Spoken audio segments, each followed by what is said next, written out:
Last time on Sailing Machete. We've been in Panama touring the Sandblast Islands and checking out the anchorages of the mainland. Daniel's parents have arrived in time to go through the canal with us. Our transit date is fast approaching, so we've got to move the boat to Colon to stage and set up before we make it from the Atlantic to the Pacific tomorrow. Crystal ball, the sun got a machine going. Yeah, we're about 2 miles out the breakwater. Of course, it's going to be pouring down rain when we pull in, trying to get into Port Cristobal and Shelter Bay.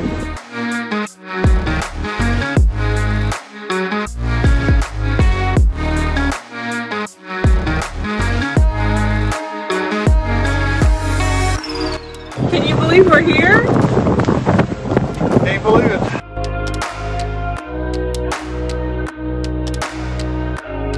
Okay, the land handlers, the one that's sleep in your boat tonight, you don't have to go down.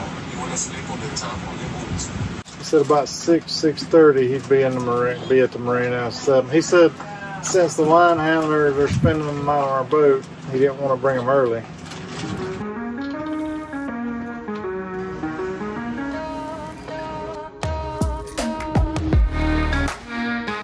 To transit the canal, it's required to have 4 line handlers, a transit advisor, and the captain all on board. We paid to have 2 line handlers, with my father-in-law and I being able to step in if needed. It was worth it having the 2 professional guys on board. They knew exactly what was going to happen every step of the way.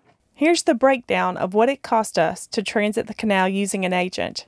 It cost us a little over $3,000. They said they won't be, they run late. They won't be there. 3:45. It's 3:30 in the morning. Are you ready to go through the canal? Getting ready. Huh? Getting ready. Jack can show you how to tie a bowline too. You know how to tie a bowline, Bob? When I was a boy, God, I used to. Behind the tree and back in the hole. Yeah. In that same hole. Like that. Yeah, and then you pull it tight. Well, hell, why didn't you tell me that an hour ago? That's how I do it.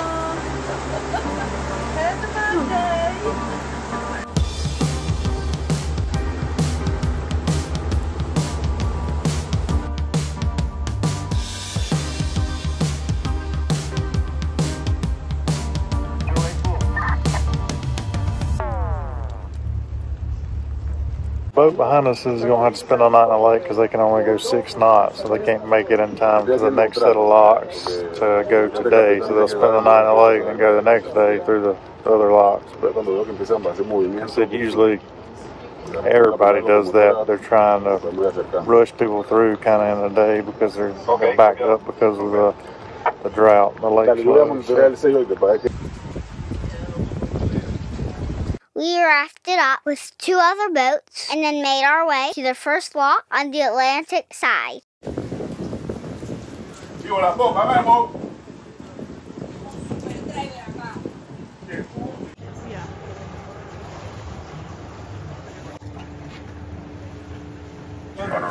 We'll go in with that big cargo ship.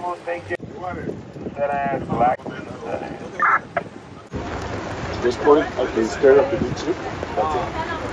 I don't want you to go to one side to pick the lines and the other side because it's too much. What you think, Mark? Yeah. Okay, ready? We'll see.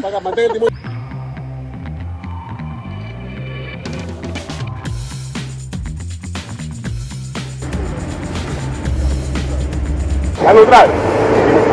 Okay, just put it in. Okay, let's move forward.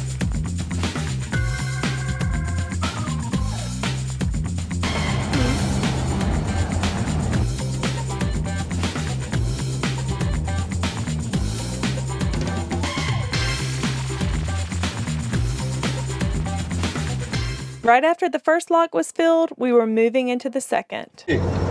Ready. Timón nada más. Ya, el centro, ready. Okay, slow down, slow down there. Guarde, timón, estribor. Timón, estribor. Ah, sí, dale. Full starboard. Ready, dame un kick, reversa suavecito ahí. Uno y ya. Ya, ready, ya. Okay, wheel in the middle. Okay, wheel all to port.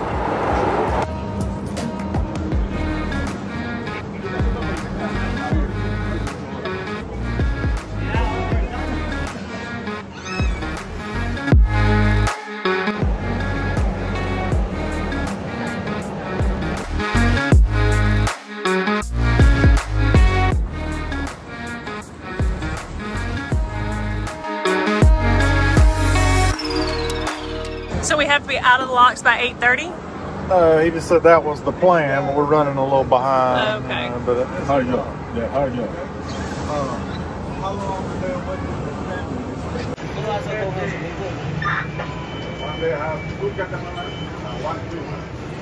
We're now in the third lock from the Atlantic side. This lock will empty us out into Gatun Lake, which is 85 feet above sea level.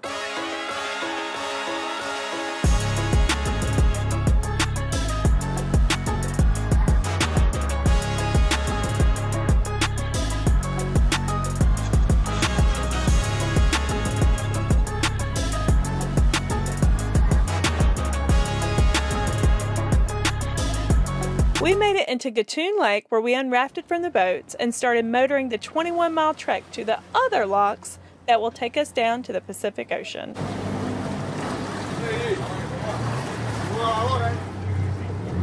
Move forward, everyone go back. Okay, now turn to the straight, then go to the other side.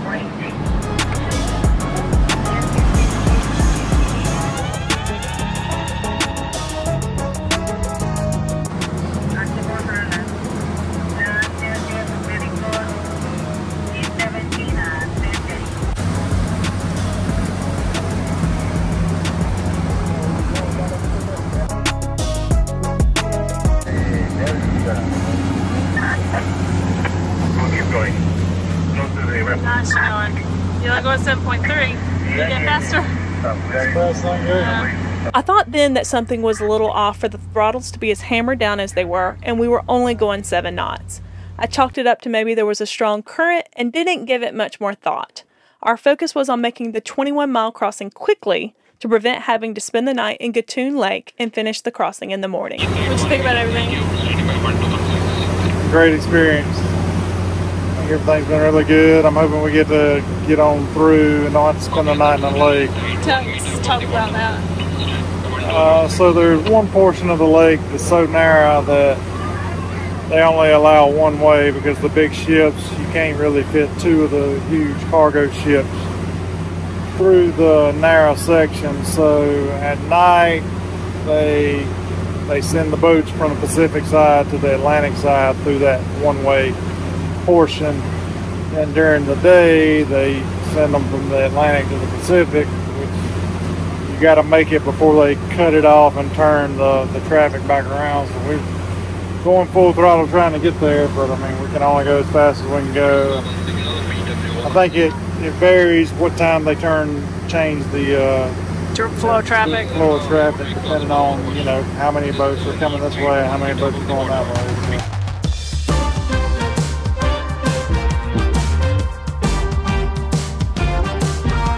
So now we're in the narrow part of the Gatun Lake, and we found out we're not going to have to spend the night in the lake. We're going to get through the locks and into the Pacific today, so that's great. It's good to get everybody off our boat and just be back to the family and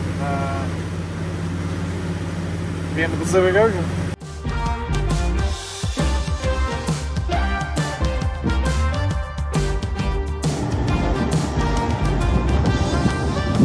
So we're rafting up with this? Okay. And what about the other boat? Are they? They're rafting on another tug. Gotcha.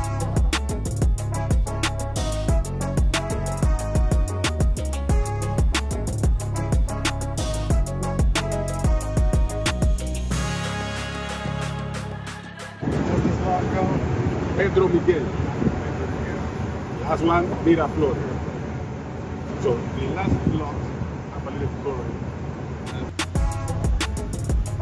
We fed our crew tacos while we waited for the Pedro Miguel lock to get us that much closer to sea level.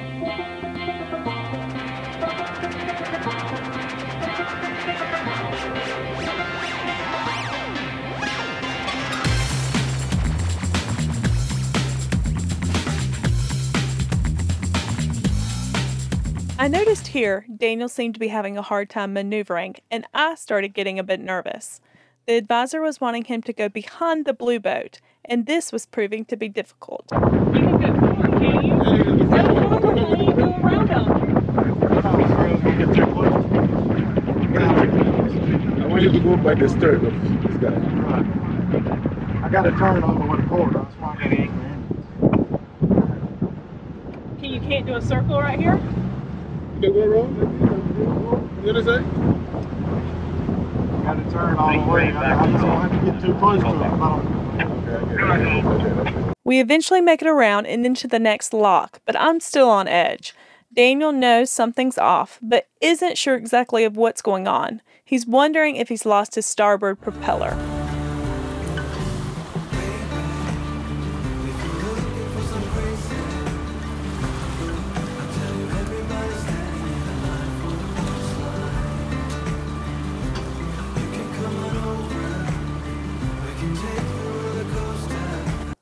We went through this lock, not rafted to another boat, so Daniel's dad and I got to step in as line handlers.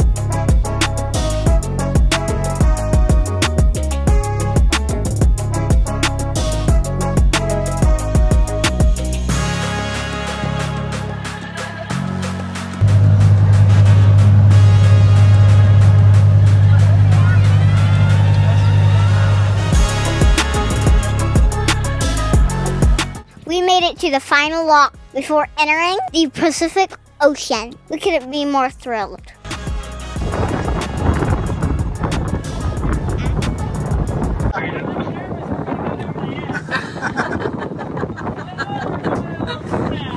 You hadn't lost any babies over the edge yet.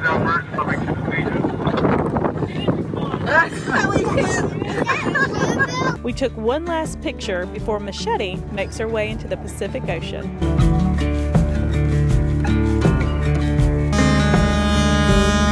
It's a hot day. I'm hanging in the sunshine. You should hit me with a splash gun so I cool down. Won't you come on over? You ready to go to the Pacific?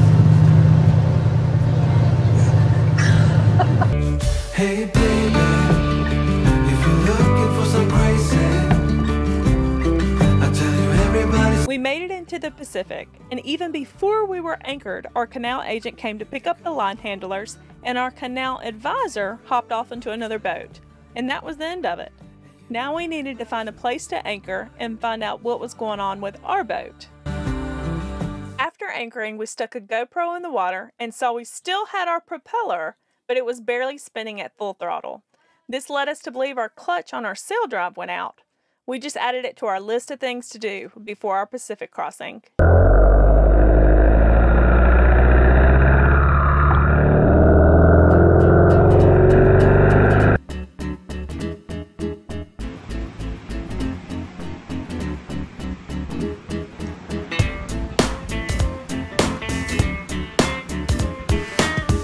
We squeezed in some sightseeing with Daniel's parents in Panama City before they had to fly back home. We went through a canal museum and my favorite, the Mola Museum.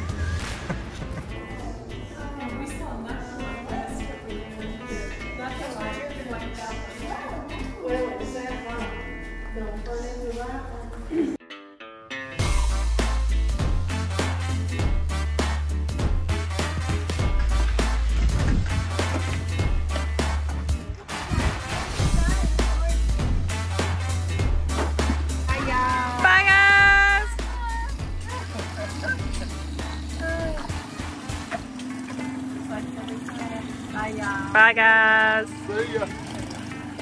Bye, John. Good deal.